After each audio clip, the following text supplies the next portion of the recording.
എടി മനു കല്യാണം വിളിച്ചാ? അവൻ വന്ന് കല്യാണം വിളിച്ചിണ്ടായി. അവന്റെ മുറപ്പണിനെ കല്യാണം കഴിക്കണം പറഞ്ഞിട്ടാണ് നിക്കണ്ടായിരുന്നേ.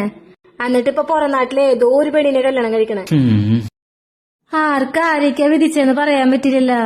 അത് നീ പറഞ്ഞത് കറക്റ്റാ. ഇപ്പൊ നമ്മള് ദൂരെ ഒരു സ്ഥലത്ത് പോകാൻ ബസ് സ്റ്റോപ്പിൽ ബസ് കാത്ത് നിൽക്കും. അപ്പൊ ആ സ്ഥലത്തേക്ക് ബസ്സേ വരില്ല.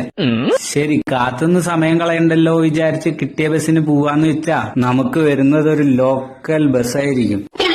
ശരി, ലോക്കലെങ്കിൽ ലോക്കല് കേറി പകുതി ദൂരെ എത്തിയിട്ടുണ്ടാവുള്ളൂ. അപ്പൊ നമ്മളെ ക്രോസ് ചെയ്തൊരു സൂപ്പർ ഫാസ്റ്റ് പോവും. അപ്പൊ നമ്മുടെ മനസ്സ് പറയും കുറച്ചു നേരം കൂടെ കാത്തു നിന്നിരുന്നെങ്കിൽ സൂപ്പർ ഫാസ്റ്റിലെ പോവായിരുന്നു. ഹലോ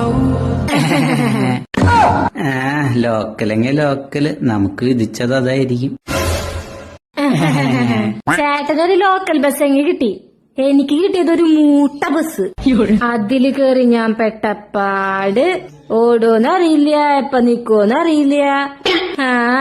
പിന്നെ പോവന്നെ ബസ് ബസ് ബസ്. ആ മൂട്ട ബസ്സിൽ കയറിയതിന് ശേഷം എന്നെയും ക്രോസ് ചെയ്ത ഒരു AC ബസ് പോയി.